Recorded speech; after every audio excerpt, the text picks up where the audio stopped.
करे।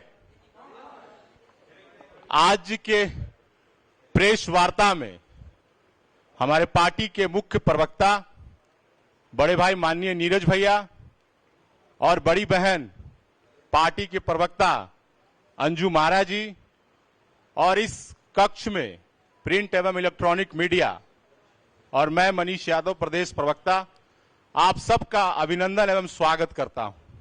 आज जो ये प्रेस वार्ता बुलाई गई है उसका मुख्य उद्देश्य है कि अभी जो कल पटना उच्च न्यायालय के द्वारा बिहार में जो बीपीएससी की परीक्षा 13 दिसंबर को हुई थी उसको लेकर कितना तरह के भ्रम और अफवाह फैलाई गई, तरह तरह के भ्रम अफवाह फैलाई गई। बिहार में जो आदरणीय नीतीश कुमार जी युवाओं को जो नौकरी दे रहे हैं, ये जो नौकरी देने का क्रम है इसे रोकने के लिए बड़ी साजिशें रची गई और ये साजिश कैसे हुई हम उसे स्टेप बाय स्टेप बताएंगे। अब आप सोचिए कि 13 दिसंबर को बीपीएससी का प्रारंभिक परीक्षा होनी थी, उसके पहले कुछ दिन पहले अभ्यर्थियों के बीच ये भ्रम फैलाया गया कि बीपीएससी नॉर्मलाइजेशन लागू कर रही है, जबकि कोई भी परीक्षा होती है तो उसके नोटिफिकेशन में सारी बातें आ जाती है, कहीं भी नॉर्मलाइजेशन का जिक्र नहीं था। लेकिन परीक्षा से कुछ दिन पहले अभ्यर्थियों के बीच में यह भ्रम फैलाया गया और अभ्यर्थियों को सड़क पर उतारा गया।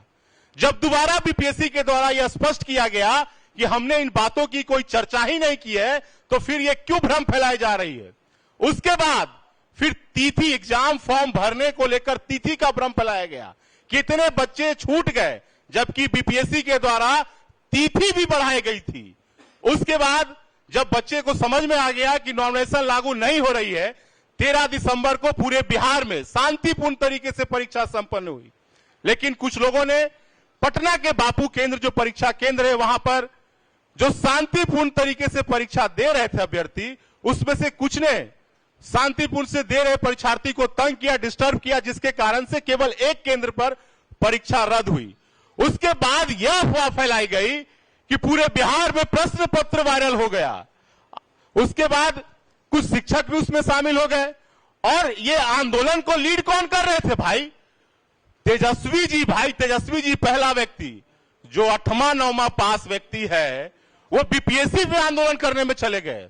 उसके बाद एक शिक्षक बीच में आए, वो शिक्षक क्या बोले कि हमारे पास तो ऐसा साक्ष्य मिला है कि पूरा ब्रह्मांड हिला देंगे, और उनका साक्ष्य रह गया रास्ते में, कोर्ट में पहुंच ही नहीं पाया, वो मीडिया में साक्ष्य दे रहे थे।